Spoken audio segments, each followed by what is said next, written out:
Roger, recibida misión. Vivimos en una era asombrosa.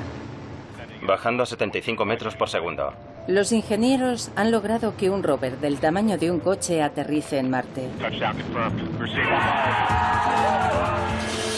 Hay físicos que investigan la esencia de la materia. Y nos comunicamos gracias a una vasta red inalámbrica global. Pero detrás de todos estos avances modernos hay algo misterioso y muy poderoso. Lo llaman el lenguaje del universo. Y quizás se trate del mayor logro de la civilización: las matemáticas. Pero, ¿de dónde salen? ¿Y por qué en la ciencia funcionan tan bien? Albert Einstein se preguntaba, ¿cómo es posible que las matemáticas expliquen tan bien cómo funciona el universo? ¿Son las matemáticas humanas? No parece existir un límite en las habilidades numéricas de los animales. ¿Está en ellas la clave del cosmos? Yo creo que nuestro mundo físico solo tiene propiedades matemáticas. A continuación, el gran misterio de las matemáticas.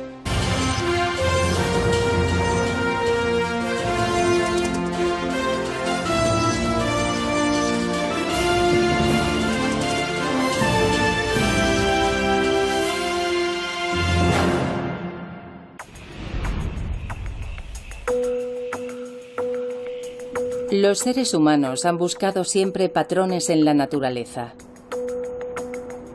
Hace miles de años contemplaron las estrellas y descubrieron algo que llamaron constelaciones. Incluso creían que éstas controlaban nuestro destino. Observaron cómo el día daba paso a la noche y la noche al día, y cómo se sucedían las estaciones. A ese patrón lo llamamos tiempo. Vemos patrones simétricos en el cuerpo humano y en las rayas del tigre, y los incorporamos en lo que creamos, desde el arte hasta nuestras ciudades. Pero, ¿qué nos dice eso a nosotros? ¿Por qué la forma espiral de la concha del Nautilus es tan similar a una galaxia o a la espiral que vemos cuando cortamos una col? Cuando los científicos quieren comprender los patrones de nuestro mundo, a menudo recurren a una poderosa herramienta: las matemáticas. Cuantifican sus observaciones y usan técnicas matemáticas para examinarlas, esperando descubrir las causas subyacentes en el ritmo de la naturaleza. Y funciona, desvelando desde los secretos ocultos tras las órbitas de los planetas hasta las ondas electromagnéticas que conectan nuestros teléfonos móviles. Las matemáticas incluso nos conducen hasta las partes constructivas subatómicas de la materia, lo cual plantea una pregunta: ¿por qué funcionan? ¿Existe una naturaleza matemática inherente a la realidad? ¿O están en nuestra cabeza?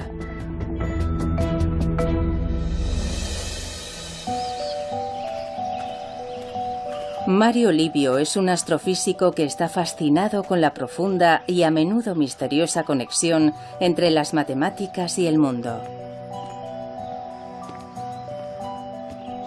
En la naturaleza, los números están por todas partes. Por ejemplo, hay muchas flores que tienen 3 pétalos, como esta, o 5 como esta.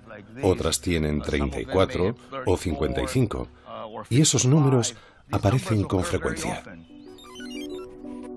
Puede que parezcan números aleatorios, pero todos forman parte de lo que se conoce como la sucesión de Fibonacci, una serie numérica desarrollada por un matemático del siglo XIII. Comienzas con los números 1 y 1, y a partir de ahí sumas los dos últimos números. 1 más 1 es 2. 1 más 2 es 3. 2 más 3 es 5. 3 más 5 es 8. Y continúa así. Hoy, muchos siglos después, esta aparentemente arbitraria progresión numérica fascina a muchas personas que ven en ella la clave de todo, desde la belleza humana hasta el mercado bursátil. Aunque muchas de esas afirmaciones no se han demostrado, resulta curioso cómo la evolución parece favorecer a esos números. Lo cierto es que esta secuencia aparece con frecuencia en la naturaleza. Los números de Fibonacci aparecen en el recuento de pétalos, especialmente en los de las margaritas, pero eso solo es el principio. Estadísticamente, los números de Fibonacci aparecen mucho en botánica. Por ejemplo, si observamos la base de una piña, a menudo vemos espirales en sus escamas. Y si contamos esas espirales, normalmente hallamos un número de Fibonacci. Pero si las contamos en dirección contraria, encontraremos el número de Fibonacci adyacente.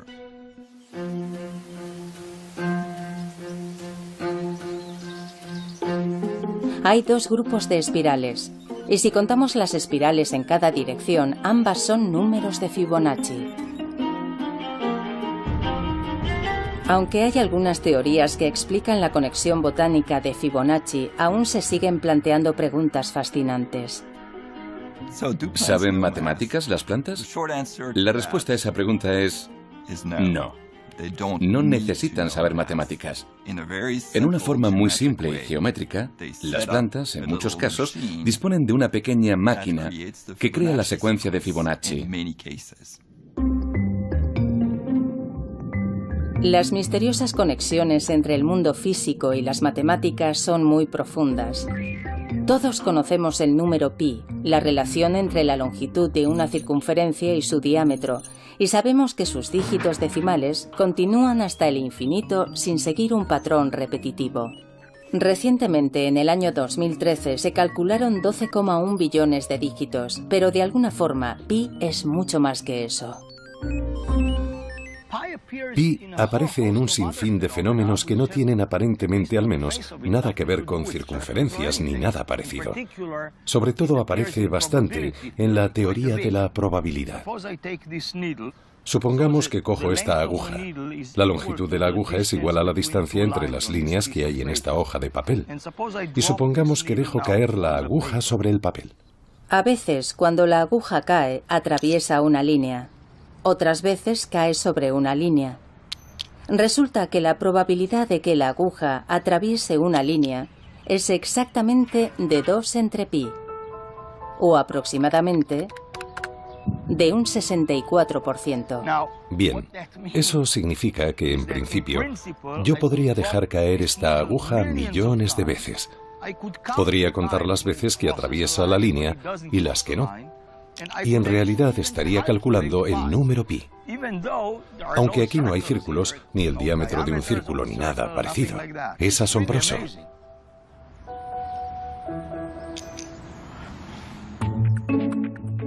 Dado que pi relaciona un objeto redondo, un círculo, con otro recto, su diámetro, puede aparecer en los lugares más extraños.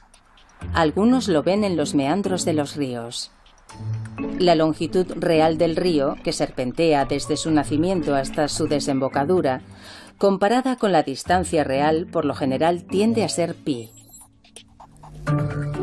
Los modelos de cualquier cosa en la que intervengan ondas contienen el número pi. Igual ocurre con la luz y el sonido. Pi nos dice qué colores deberían aparecer en un arco iris y cómo sonará un do medio en un piano. Pi aparece en las manzanas, en el modo en que las células crecen con formas esféricas, o en el resplandor de una supernova. Alguien escribió que es como si viéramos a Pi en una serie de picos montañosos, elevándose sobre un valle cubierto de niebla. Sabemos que todos están conectados de alguna forma, pero no siempre resulta obvio descubrir cómo lo están. Pi solo es un ejemplo más de una vasta red matemática interconectada que parece revelar un orden, a menudo oculto y profundo, en nuestro mundo. El físico Max Tegmark cree saber el porqué. Él ve similitudes entre nuestro mundo y el mundo de un juego de ordenador. Si yo fuera un personaje de un videojuego tan avanzado, en el cual yo tuviera conciencia, y empezara a explorar el mundo de ese videojuego, me sentiría como si viviera en un mundo real, hecho de materia física.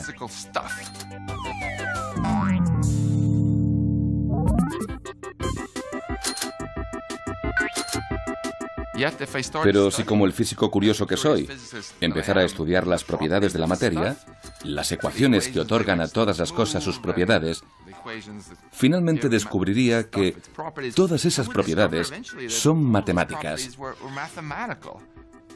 Son las propiedades matemáticas que el programador habría introducido en el software del videojuego. Las leyes de la física en un juego, por ejemplo, cómo un objeto flota, rebota o choca, solo son reglas matemáticas creadas por un programador. Básicamente, los números y las ecuaciones dan forma a todo el universo de un videojuego. Como físico, eso es exactamente lo que yo percibo también en el mundo real. Cuando miro cualquier cosa, como mi brazo o mi mano, veo matemáticas. ¿Es posible que nuestro mundo sea igual de matemático que el de los juegos de ordenador? Para Max, el mundo del software de un videojuego no es tan diferente de nuestro mundo físico. Él cree que las matemáticas sirven para describir la realidad, porque lo único que hay es eso, matemáticas, nada más. Muchos de mis colegas físicos dirán que las matemáticas describen nuestra realidad física, al menos de una forma aproximada.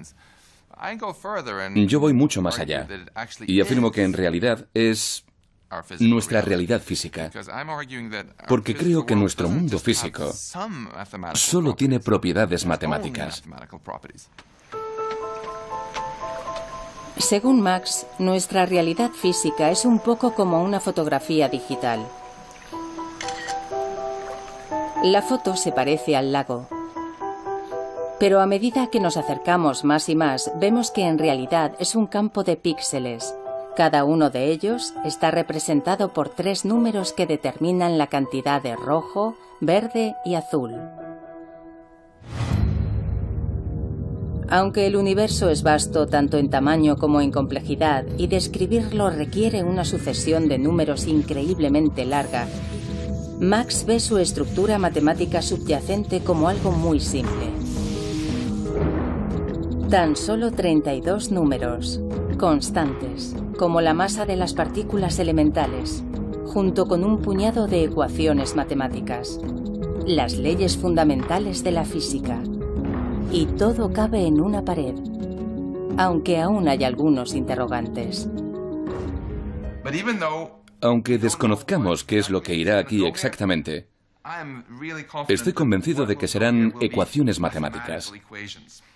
Al final, todo son matemáticas. La visión Matrix del mundo de Max Tegmark, en el que las matemáticas no solo describen la realidad, sino que son su esencia, puede parecer radical, pero tiene raíces profundas en la historia. Se remonta a la antigua Grecia, a los tiempos del filósofo y místico Pitágoras.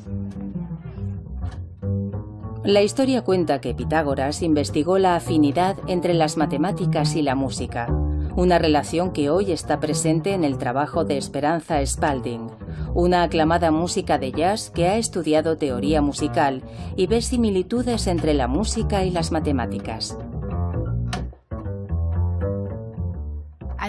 Me encantan las matemáticas, pero lo que más me gusta de ellas lo expreso a través de la música. Al principio estudias muchas ecuaciones, pero necesitas tener una relación muy visceral con el resultado de esas ecuaciones, que es el sonido, la armonía, la disonancia y todo eso. Soy mejor música que matemática, pero me encantan las matemáticas. Las dos son igual de exigentes. Tienes que estudiar. Sí, como una loca. Los antiguos griegos encontraron 3 relaciones entre notas especialmente agradables. Ahora las llamamos octava, quinta y cuarta. La octava es fácil porque son las primeras dos notas de Somewhere Over the Rainbow. Es una octava. La quinta suena así, o como las primeras notas de Brilla, brilla, estrellita. Y la cuarta así, como por ejemplo en las dos primeras notas de Here Comes the Bride. Se dice que en el siglo VI a.C. el filósofo griego Pitágoras descubrió que esas relaciones musicales eran también relaciones matemáticas, que medían la longitud de las cuerdas vibrantes. En una octava, la longitud de la cuerda crea una relación de 2:1. En una quinta, la relación es de 3:2. Y en una cuarta, de 4:3.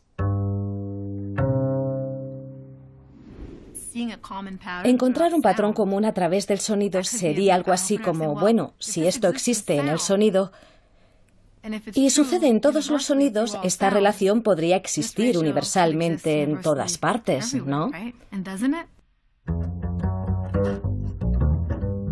Los pitagóricos amaban los números. El hecho de que relaciones simples produjeran sonidos armoniosos era la prueba de que existía un orden oculto en el mundo natural, y este orden estaba hecho con números. Hoy en día los matemáticos y los científicos siguen explorando en esa dirección.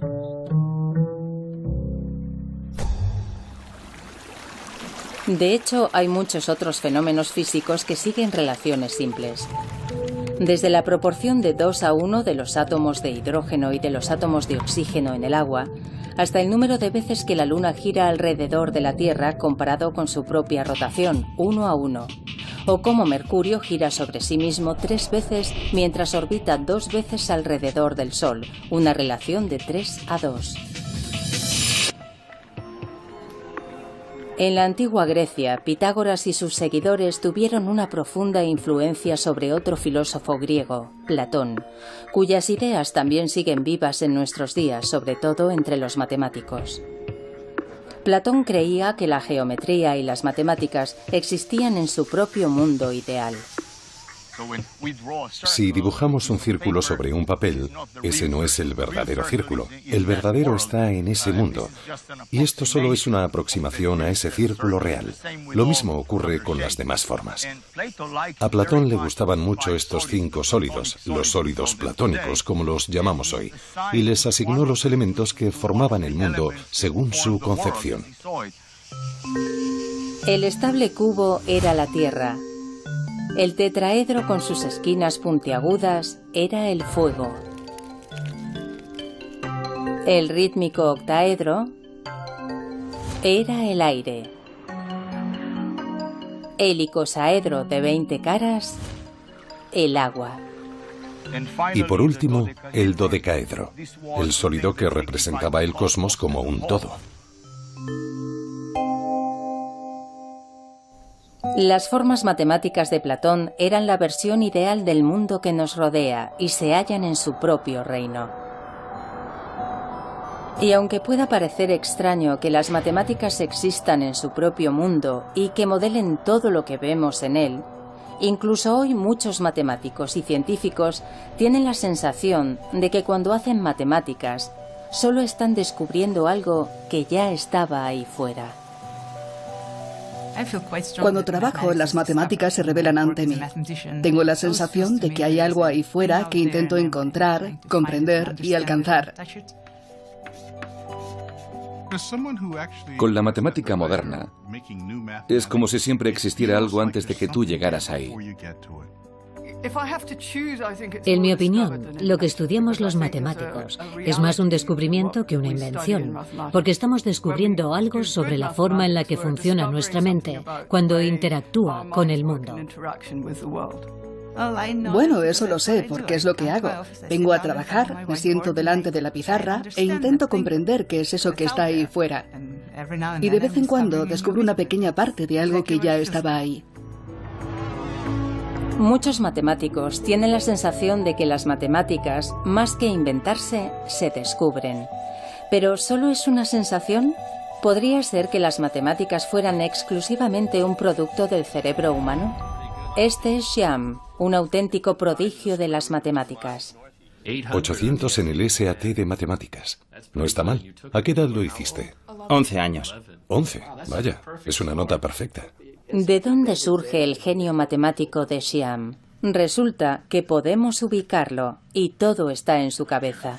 Mediante una resonancia magnética funcional, los científicos pueden escanear el cerebro de Xiam mientras resuelve pruebas matemáticas para ver qué partes del cerebro reciben más sangre y por tanto trabajan más que otras partes. Muy bien, vamos a empezar, ¿vale? En las imágenes de su cerebro, el lóbulo parietal muestra un color rojo intenso. Xiam depende de la región parietal de su cerebro para resolver esas operaciones, igual que muchas personas dotadas para las matemáticas. En pruebas similares a la de Xiam, los chicos que mostraban más aptitudes para las matemáticas tenían una actividad neuronal en esta zona del cerebro 6 veces mayor que la de los chicos normales. ¿Pero eso se debe al aprendizaje y a una práctica intensa o los fundamentos de las matemáticas se encuentran en nuestro cerebro?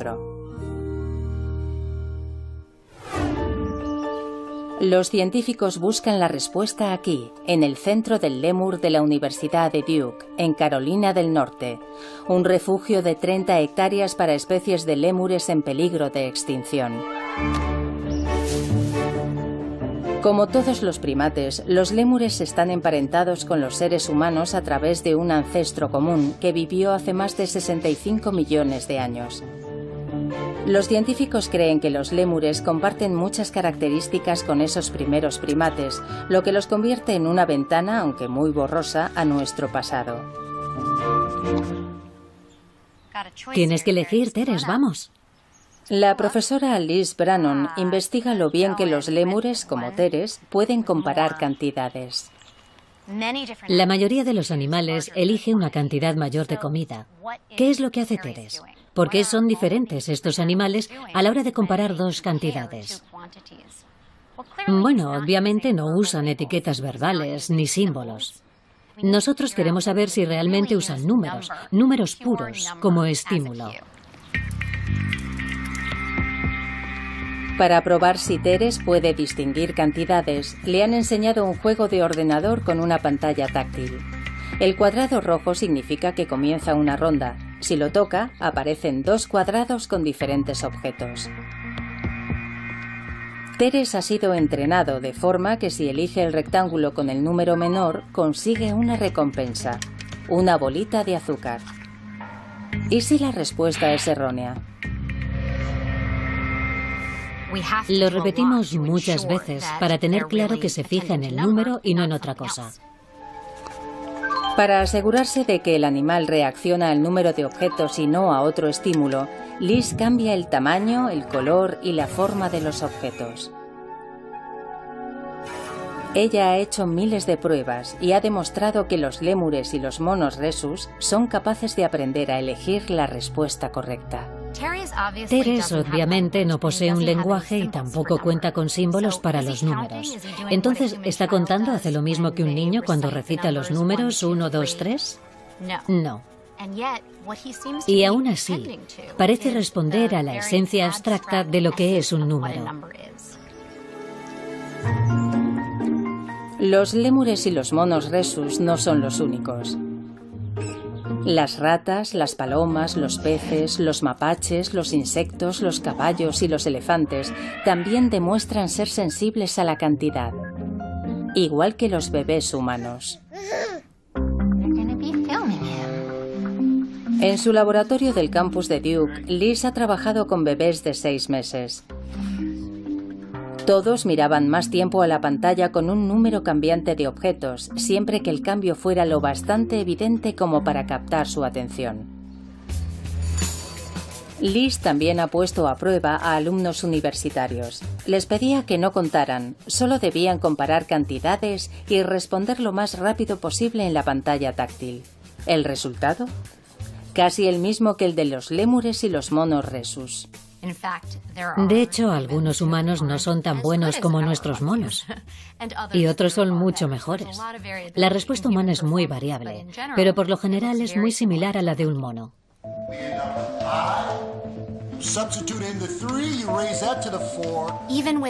Incluso sin ningún tipo de educación matemática o sin el aprendizaje de términos numéricos o símbolos, todos los seres humanos seguiríamos teniendo un sentido numérico primitivo.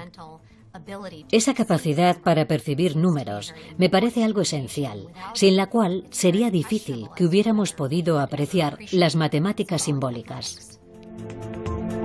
Quizás las piezas constructivas de las matemáticas podrían estar preprogramadas en nuestro cerebro como parte de un conjunto de herramientas básicas para sobrevivir, como nuestra capacidad para reconocer patrones y formas o nuestro sentido del tiempo. Sobre ese fundamento hemos creado una de las mayores invenciones de la cultura humana, las matemáticas. Pero el misterio sigue ahí. Si todo está en nuestra mente, ¿por qué las matemáticas han sido tan efectivas? A través de la ciencia, la tecnología y la ingeniería, han transformado el planeta y nos han permitido llegar incluso mucho más allá. Este es el laboratorio de reactores de propulsión de la NASA en Pasadena, California. Roger, recibida misión. Iniciando entrada. En 2012 lograron que un rover del tamaño de un coche aterrizara en Marte. Descendiendo a 75 metros por segundo. Aterrizaje confirmado.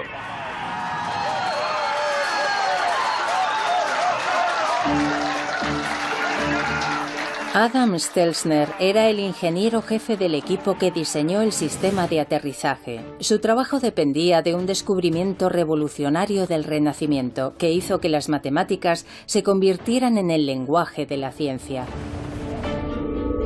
La ley de la caída libre de los cuerpos. El filósofo griego Aristóteles enseñaba que los objetos más pesados caían más deprisa que los más ligeros.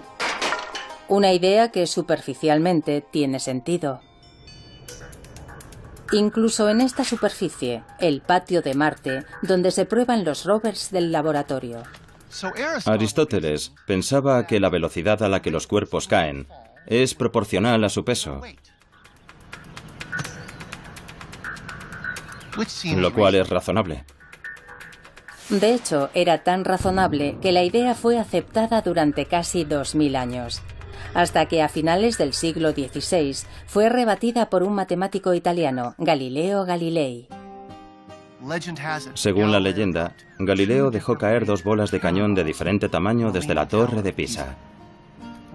No estamos en Pisa y no tenemos balas de cañón, pero tengo una bola de bolera y una pelota de goma. Vamos a pesarlas. Primero, pesamos la bola de bolera. Pesa casi 7 kilos. Y la pelota no pesa casi nada.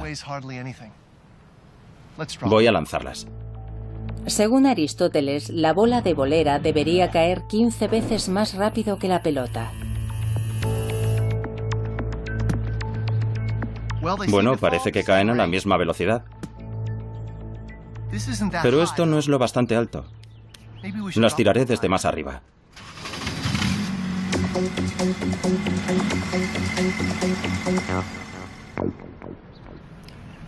Ed está a 6 metros de altura. Veamos si caen a la misma velocidad. ¿Listo? 3, 2, 1, ya.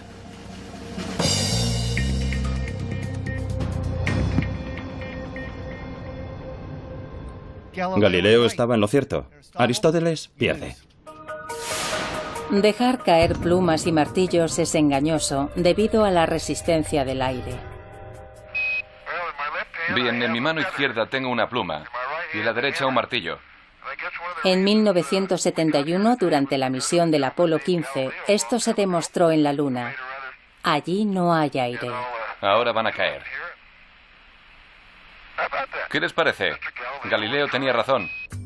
Bola pequeña, bola grande. Aunque parece contrario a la lógica, si sacas el aire de la ecuación, todo cae a la misma velocidad. Incluso Aristóteles. Pero lo que realmente le interesaba a Galileo era que un objeto que caía desde cierta altura no tardaba el doble en caer desde el doble de altura, sino que se aceleraba. Pero ¿cómo podía medir eso? Todo ocurría muy deprisa.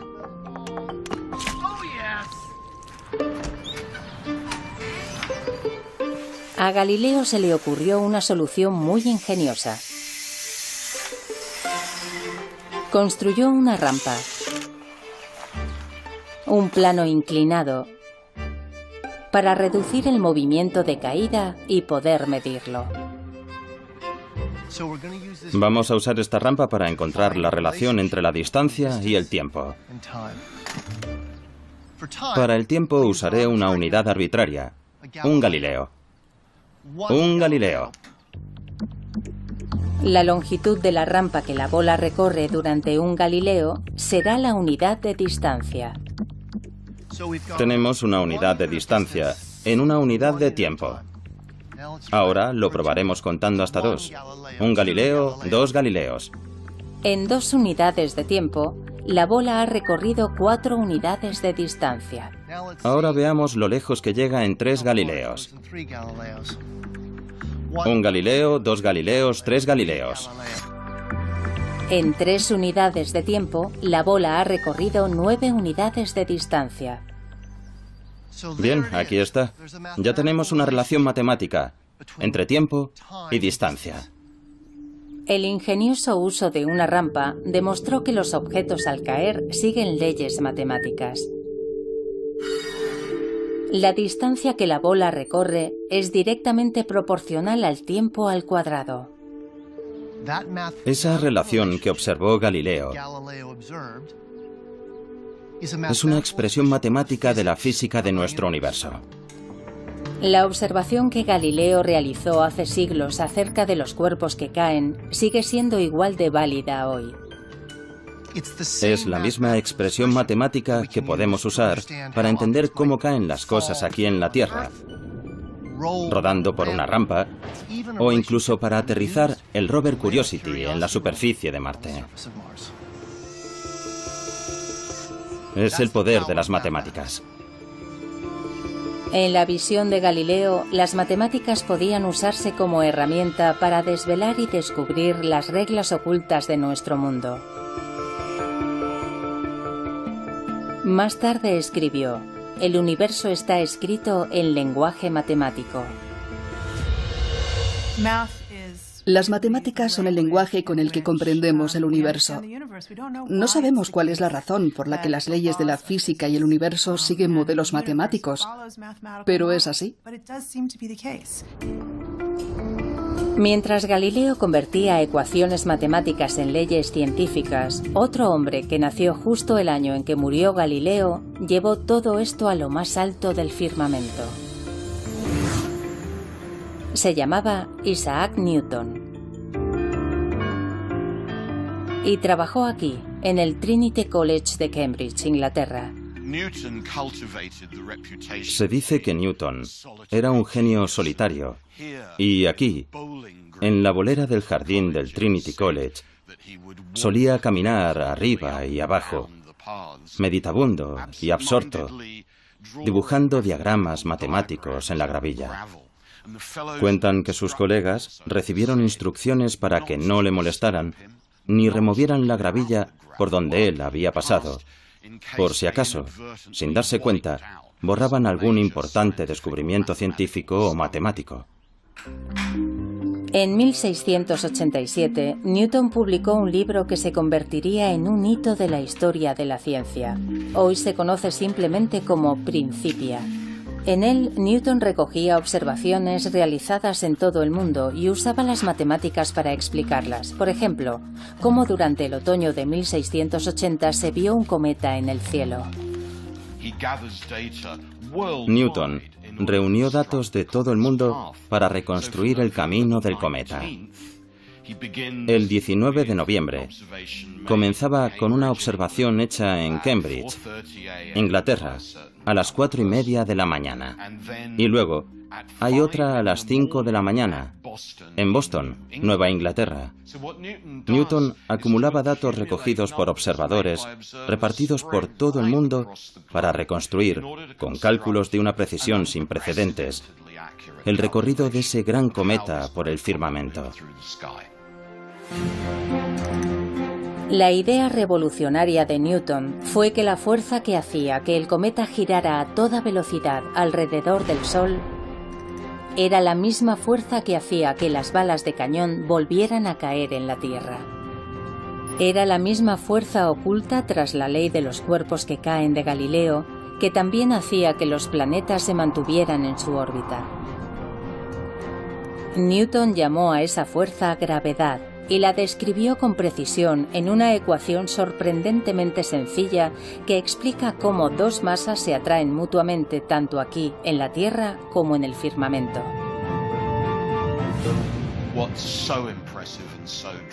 Lo más impresionante y espectacular es que una sola ley matemática te permita moverte por todo el universo. Hoy incluso podemos observarla en acción mucho más allá de la Vía Láctea. Esto es una imagen de dos galaxias que se atraen y están fusionándose. Así es como nace una galaxia. Exacto. Mario Livio forma parte del equipo que trabaja con las imágenes del telescopio espacial Hubble. Durante décadas los científicos han usado el Hubble para explorar más allá de nuestro sistema solar y de las estrellas de nuestra galaxia. Nos muestra las lejanas nubes de gas de las nebulosas y un vasto número de galaxias que giran en el espacio a una distancia de miles de millones de años luz. Esas imágenes revelan que en todo el universo visible, hasta donde el telescopio Hubble puede ver, sigue rigiendo la ley de la gravedad. Newton describió las leyes de la gravedad y del movimiento basándose en las cosas que pasaban en la Tierra y en los planetas del sistema solar y demás. Pero esas mismas leyes, exactamente las mismas, siguen rigiendo en las galaxias más distantes. Y todo en ellas, cómo se forman y cómo se mueven, está controlado por esas mismas leyes matemáticas. Algunas de las mentes más brillantes del mundo han descubierto con asombro cómo las matemáticas impregnan el universo. Albert Einstein se lo preguntaba. Decía, ¿cómo es posible que las matemáticas, que él pensaba que eran un producto del pensamiento humano, expliquen tan bien el universo, tal y como lo vemos? Y el premio Nobel de Física Eugene Wigner acuñó esta frase: la irrazonable efectividad de las matemáticas. Wigner decía que el hecho de que las matemáticas puedan describir también el universo, en especial las leyes físicas, es un don que no comprendemos ni merecemos. En la física abundan los ejemplos de esta irrazonable efectividad. Hace casi 200 años, cuando se observó que el planeta Urano se desviaba de su órbita, los científicos confiaron en las matemáticas y calcularon que estaba siendo atraído por otro planeta que nunca se había visto. Y así fue como descubrieron Neptuno. Gracias a las matemáticas se predijo la existencia de un planeta desconocido hasta entonces. Si formulas una pregunta correctamente, las matemáticas te dan la respuesta. Es como tener un sirviente que es mucho más capaz que tú. Si le dices, hazlo, y se lo dices bien, entonces lo hará. Te llevará por el camino de la verdad, hasta hallar la respuesta final. Las evidencias del asombroso poder predictivo de las matemáticas se encuentran por todas partes a nuestro alrededor. La televisión, la radio, su teléfono móvil, los satélites, el monitor del bebé, el wifi, el mando de la puerta del garaje, un GPS. Y sí, puede que incluso el mando a distancia de la televisión. Todas esas cosas usan ondas invisibles de energía para comunicarse. y nadie sabía que existían hasta conocer el trabajo de James Maxwell, un físico y matemático escocés. En 1860 publicó un conjunto de ecuaciones que explicaban cómo la electricidad y el magnetismo estaban relacionados y cómo se generaban el uno al otro. Sus ecuaciones también hacían esta sorprendente predicción. Juntos, la electricidad y el magnetismo podían producir ondas de energía que viajarían a través del espacio a la velocidad de la luz. Las ondas electromagnéticas. La teoría de Maxwell nos dio las ondas de radio, los rayos X, cosas que nadie conocía. De modo que el alcance de su teoría resultó ser extraordinario. Casi inmediatamente empezaron a buscar las ondas que las ecuaciones de Maxwell habían predicho. El intento que parecía menos prometedor de todos para controlarlas se realizó aquí, en el desván de una casa al norte de Italia. Lo hizo un joven de 20 años, Guillermo Marconi. Su experimento comenzó con una serie de chispas. La explosión de electricidad crea un campo magnético momentáneo que crea otro campo eléctrico momentáneo y que a su vez forma otro campo magnético. La energía salta entre los dos propagando una onda electromagnética.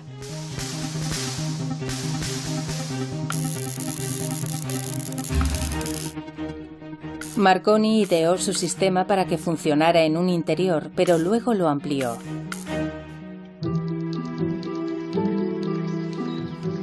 En pocas semanas construyó una gran antena detrás de su casa para amplificar las ondas procedentes de su generador de chispas. Después pidió a su hermano y a un ayudante que llevaran un receptor hasta el otro lado de la finca, detrás de una colina cercana. Llevaban escopetas para disparar en el caso de que captaran alguna señal.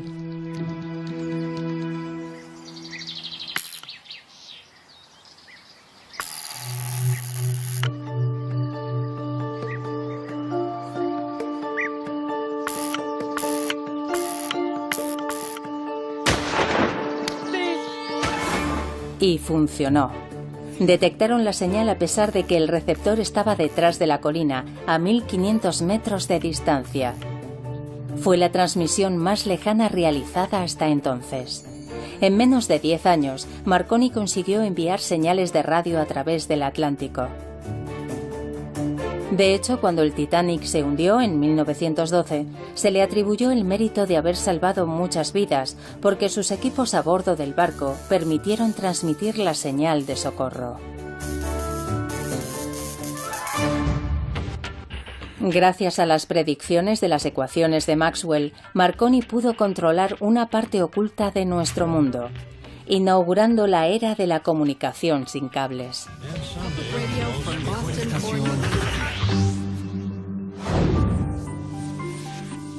Desde Maxwell y Marconi, las evidencias de la capacidad predictiva de las matemáticas no han hecho más que aumentar, especialmente en el mundo de la física. Hace prácticamente 100 años no sabíamos que existían los átomos. Se necesitaron muchos experimentos para descubrir sus componentes, el electrón, el protón y el neutrón. Pero cuando los físicos quisieron profundizar, las matemáticas iban en cabeza, revelando finalmente un auténtico zoo de partículas elementales. Descubrimientos que hoy continúan en el CERN, la Organización Europea para la Investigación Nuclear, en Ginebra, Suiza. Actualmente es más conocido por su gran colisionador de hadrones, un acelerador de partículas circular de 27 kilómetros construido bajo tierra. Este proyecto de 10.000 millones de dólares tiene un objetivo bien conocido: encontrar uno de los bloques constructivos fundamentales del universo. Una partícula subatómica cuya existencia predijeron matemáticamente hace casi 50 años Robert Brout y François Englert en Bélgica y Peter Higgs en Escocia. Peter Higgs reunió las ecuaciones de la física más avanzadas que teníamos y tras muchos cálculos se dijo: Si construimos una máquina lo bastante sofisticada como para hacer que las partículas choquen entre sí a una velocidad próxima a la de la luz, descubriremos una nueva partícula. El descubrimiento de la partícula de Higgs sería la prueba del campo de Higgs, una melaza cósmica que es el material de la masa de nuestro mundo, lo que habitualmente experimentamos como peso. Sin masa, todo viajaría a la velocidad de la luz y nunca se combinaría formando átomos. Eso es lo que convierte al campo de Higgs en una parte fundamental de la física, y por eso llaman a la partícula de Higgs partícula de Dios. En 2012 se pudo constatar la veracidad del trabajo realizado por Peter Higgs y sus colegas hace unas décadas. Los experimentos del CERN confirmaron la existencia de la partícula de Higgs. Lo construimos, funcionó y viajamos gratis a Estocolmo.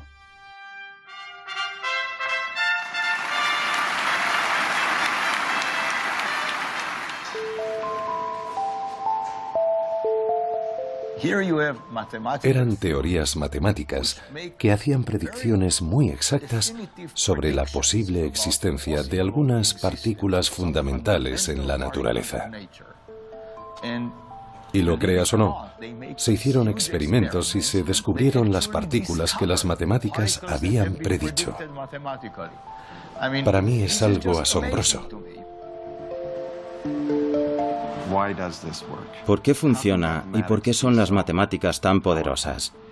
¿Son una verdad de la naturaleza o tienen algo que ver con la forma en la que nosotros, los seres humanos, percibimos la naturaleza? Para mí es un rompecabezas fascinante. Yo no conozco la respuesta. En la física, las matemáticas tienen un amplio historial de éxitos. ¿Pero son irrazonablemente efectivas? No todo el mundo piensa igual. En mi opinión es una ilusión. Creo que lo que ha pasado es que han optado por construir la física usando las matemáticas que se habían practicado y desarrollado históricamente. Luego lo miran todo y eligen algo que se puede estudiar usando las matemáticas que conocemos. Pero en realidad hay un vasto océano de otras cosas que son realmente inaccesibles para esos métodos. Con el éxito de los modelos matemáticos en la física, es fácil ignorar cuándo no funcionan tan bien, como por ejemplo, en la predicción del tiempo.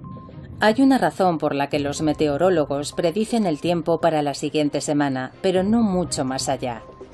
En predicciones más a largo plazo, los pequeños errores se convierten en grandes errores. La previsión diaria es demasiado compleja y caótica para obtener modelos precisos, y no es la única. Lo mismo sucede con el agua que hierve en el fuego, con el mercado bursátil, con la interacción de las neuronas en el cerebro,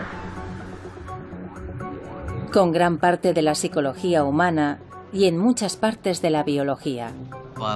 Los sistemas biológicos y los económicos resultan difíciles de estudiar con las matemáticas. Tenemos muchas dificultades para hacerlo. Por eso yo no veo las matemáticas irrazonablemente efectivas, sino razonablemente inefectivas. Quizá nadie sea más consciente del poder y de las limitaciones de las matemáticas que quienes las usan para diseñar y construir cosas, los ingenieros. Mira esas ruedas. En su trabajo, la elegancia de las matemáticas choca con el desorden de la realidad y con la funcionalidad que rige el día a día. Las matemáticas, y quizás los matemáticos, operan en el dominio del absoluto, y los ingenieros viven en el dominio de lo relativo. Fundamentalmente nos interesa lo práctico. Y por eso, con frecuencia hacemos aproximaciones, tomamos atajos. Nosotros ignoramos términos y ecuaciones para hacer cosas que son lo bastante simples para alcanzar nuestros objetivos. Muchos de los grandes logros de la ingeniería fueron construidos usando atajos matemáticos, ecuaciones simplificadas que ofrecían una respuesta aproximada, es decir, sacrificando la precisión por la funcionalidad. Y para los ingenieros, aproximada ya es mucho. Basta para llevarte a Marte. A los ingenieros no nos pagan por hacer las cosas bien, sino por hacer las cosas lo suficientemente bien. Muchos físicos ven una asombrosa precisión en la forma en que las matemáticas revelan los secretos del universo, haciendo que parezca una parte inherente de la naturaleza. Mientras que en la práctica, los ingenieros tienen que sacrificar la precisión de las matemáticas para que algo sea útil, haciendo que parezcan una herramienta imperfecta de nuestra propia invención. Entonces, ¿qué son las matemáticas? ¿Forman parte del universo o son una invención humana? Puede que ambas cosas.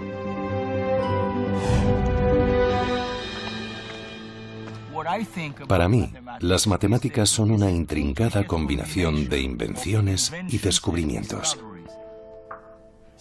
Fijémonos en algo como los números naturales, 1, 2, 3, 4, 5, etc. Yo creo que lo que pasó es que la gente observaba muchas cosas y veían, por ejemplo, que había 2 ojos, 2 pechos, 2 manos y demás. Y tras algún tiempo, de todo eso abstrajeron el número 2.